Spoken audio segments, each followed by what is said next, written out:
తల్లిదండ్రులు తమ పిల్లలకు మాతృభాషను తప్పనిసరిగా నేర్పుతూనే మిగిలిన భాషలను నేర్చుకోమని చెప్పాలని హైకోర్టు న్యాయమూర్తి జస్టిస్ ఎన్ జయసూర్య సూచించారు.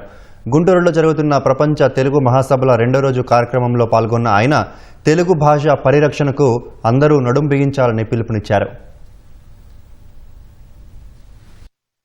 మా తెలుగు తల్లికి మల్లెపూ దండ, మా కళ్ళ తల్లికి మంగళారతులు. ఈ పాట మనం వింటున్నప్పుడు మన శరీరము, మన మనస్సు పులకరించిపోతుంది. అది తెలుగులోని గొప్పతనం. మన తెలుగు భాష, అది మాతృభాషను మనము కొంత విస్మరిస్తున్నాము. మనము ఎందుకు విస్మరిస్తున్నాం అన్నది మేబీ అది కాలానుగుణంగా ఉన్న మార్పులకు తగ్గట్టుగా మనము తెలుగు భాష మీద కొంత మన మక్కువను కానీ లేకపోతే అవన్నీ కొంచెం తగ్గించుకుంటున్నాము.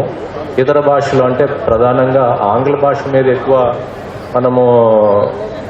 ఎక్కువ ఆంగ్ల భాష కనుక నేర్చుకుంటే కనుక ఎంతో ఉపయోగం ఉంటుందని మనందరి భావన. అది దాంట్లో ఆ భావన తప్పు లేదు.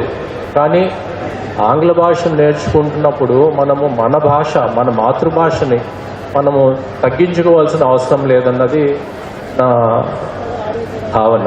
కాబట్టి మన పిల్లలు, ఇక్కడ ఎవరైతే విద్యార్థులు ఎవరైతే వచ్చి ఉన్నారో లేకపోతే తల్లిదండ్రులు ఉన్నారో వారు మన మాతృభాషను ప్రోత్సహిస్తూనే ఇతర భాషల మీద కూడా వారి పిల్లల్ని కానీ వాళ్ళ చదువుకుంటున్న వాళ్ళని కానీ ప్రోత్సహించడంలో తప్పు లేదని నా భావన.